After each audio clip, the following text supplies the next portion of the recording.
السلام علیکم و رحمت الله و برکاته دوستان عزیز. امروز ما تصمیم گرفتیم که درباره یکی از موضوعها، یکی از مسئله هایی که تمام جهان را این مسئله فرا گرفته و مردم را به تهلکه افکنده است کمی معلومات به دست آوریم و به شما پیشنهاد نماییم یعنی که این مسئله چی مسئله ای که کرونا ویروس کوچکی که حتی به چشم عیان نیست تمام مردم را به تهلکه افکنده است. کمی معلومات گفتیم که به دست آوریم و به شما پیشنهاد نماییم.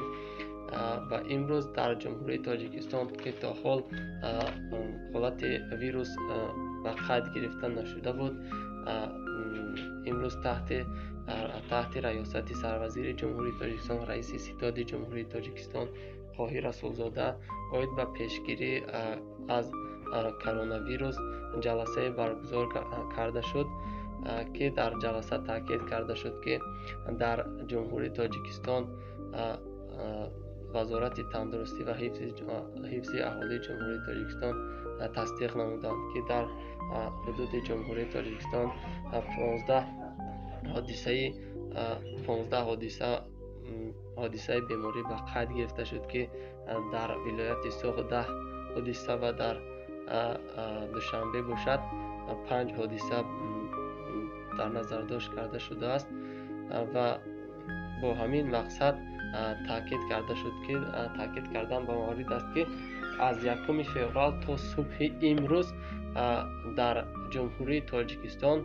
10937 نفر از شهروندان داخلی و خارجی به کرانتین فرا گرفته شده بودند که از این شماره تا امروز 8438 نفر در حالت معتدل یعنی سالم به خانه ها جواب داده شده است. همزمان عین حال در مؤسسه های طبابتی و پروفیلاکتیکی زیاده از 2000 نفر تحت معاینه و نظارت طبیبان قرار دارد. در تاریخ 29 اپریل دیروز مؤسسه های طبی 306 نفر جواب داده شده است.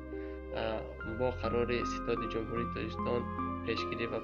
پهنشوی و انتقال سرایت کرونا ویروس کووید 19 و دانشجویان کورس های یکم، دوم و سوم مؤسسه های تحصیلات عالی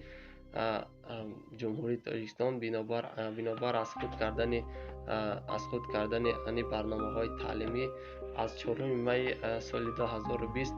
تعطیل تابستانه اعلام کرده شد و اینچنین دانشجویان کورس های یکم، دوم، سوم گفته شد که از روی ریتینگ های یکم، دوم آنها را بهاگذاری آنها را جنبست نمایند و اینچنین به دانشجویان کورس های 4 یعنی ختم کنندگان دانشگاه و دانشکده ها باشد تا 15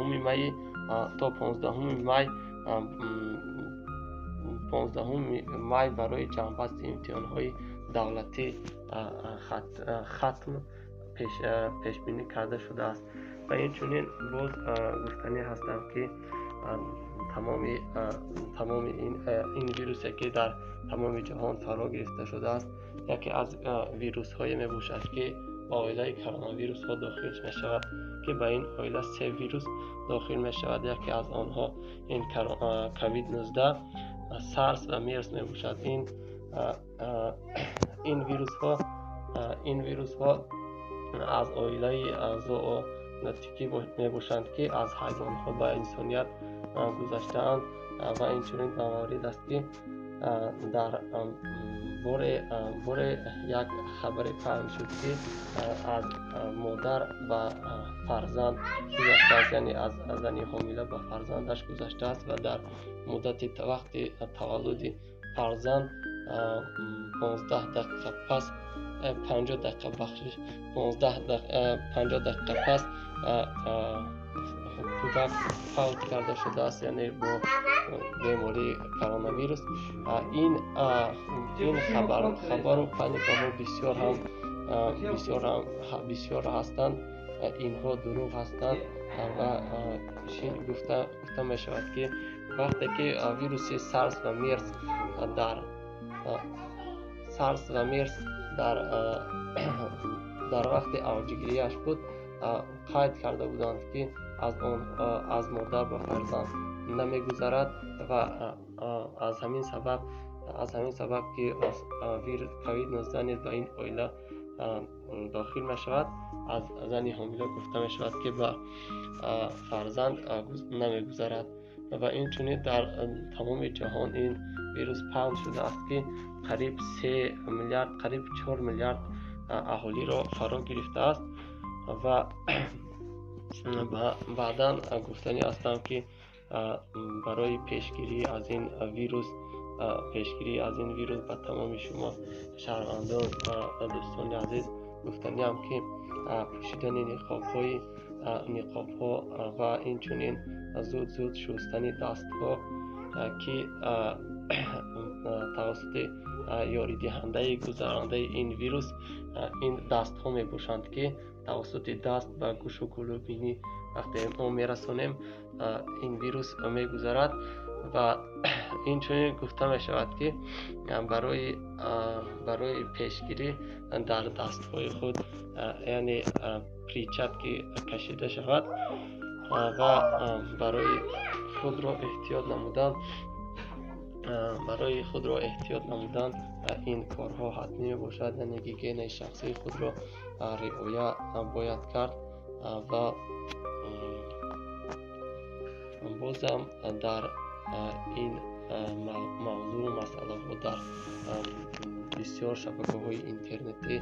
بحث و واهمه های زیاد هستند و شما دوستان عزیز گفتنی هستم که به این دهشت و واهمه ها باور نکنید، به این خبرهای بردروغ انشاءالله این 15 نفری که از این بیماری سرایت رفته است به زودی شفا می‌یابند. خداوند انشاءالله این بیماری را از سر تاجیکان و تاجیکستانیان دور می‌گرداند. خیر، باقی در امان خدا و خود را احتیاط کنید، تمام اهل و عائله خود را. خیر.